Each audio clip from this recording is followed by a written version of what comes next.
We will begin Procedure A by examining the force table. Notice that there are 3 pulleys arranged around the edge of the table. Additionally, the edge of the table has been divided with incremental angle measurements, which allow the pulleys to be positioned anywhere along this scale. Also notice that each pulley should have a string draped over it that has a small mass hanger attached to one end, while the strings are affixed to a single white ring in the center of the table. We are asked to position the first pulley at 0 degrees, which it already resides at, and the second pulley at 90 degrees, which can be accomplished by loosening the set screw on the bottom and sliding the pulley to the desired location. Notice that once the pulleys are no longer equally spaced, that the white ring touches the black screw in the middle of the table. This indicates that the system is not balanced. The third pulley we will leave unchanged for now. Having already determined the weight of the small mass holders using the electronic balance, we will add an arbitrary amount of mass to the first 2 weight hangers positioned at 0 and 90 degrees.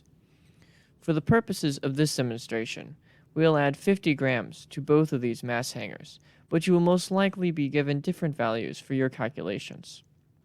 We are now tasked with determining the location of the third pulley and the amount of mass required to be added to bring the system back into equilibrium.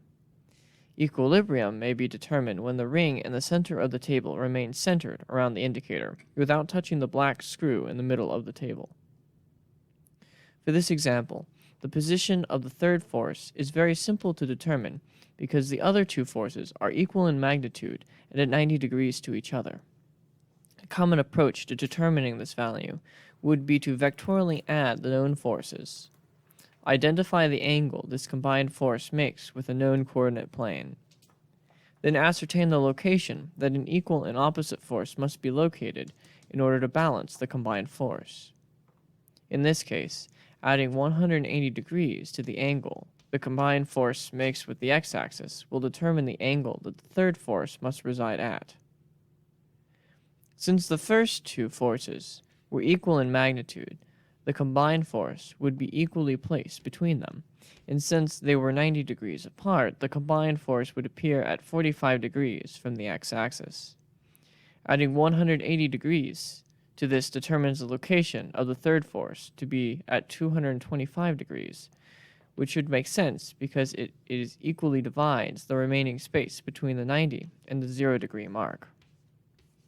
Now, because we know the third force must be equal in magnitude and opposite in direction to the combined forces caused by the 2 masses hanging at the 0 and 90 degree mark, a simple Pythagorean relationship may be utilized to determine the magnitude of the third force.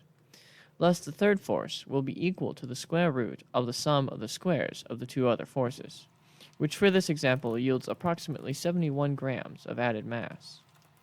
With the masses added, the indicator at the center of the force table aligns well with the ring that the strings are attached to, and we have achieved equilibrium for our force table.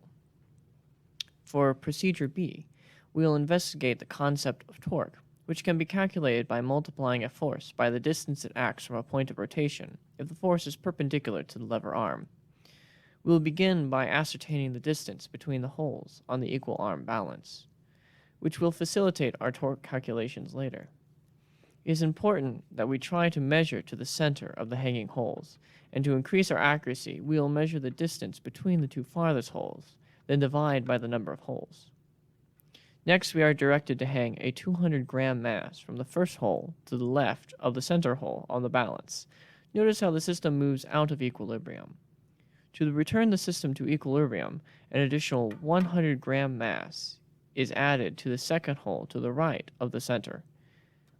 Given the calculated distance between the holes, you should be able to determine the torque produced by each mass and the total net torque of the system. We will continue to experiment with the equal arm balance for Procedure C by setting up a new mass system. First, we will remove the 100-gram mass from the balance and add a new 200-gram mass to the second hole counted to the right of the center hole. Notice that if the balance is now held horizontally, that once it is released, the system moves, which means it is not in equilibrium. Since you are supposed to figure out the position where a single 100-gram mass may be added to create equilibrium for the equal arm balance, a slightly different mass system will be used as an example.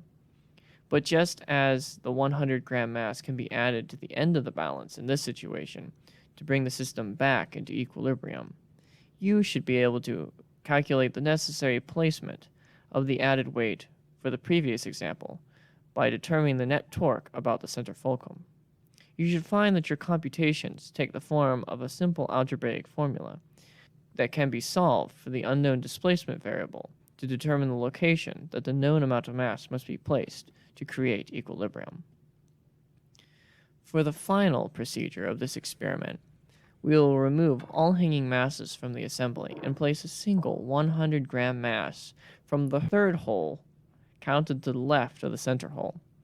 Notice that the equal arm balance does not remain in equilibrium horizontally. To determine the necessary force to move the system back into equilibrium, we will utilize this digital force sensor and the GLX data logger.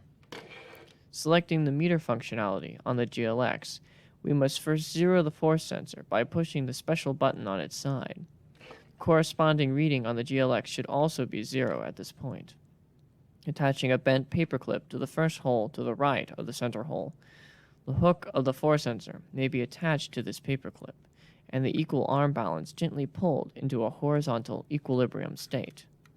This experimental measurement of the torque required to reach equilibrium may then be compared to your theoretic calculated value.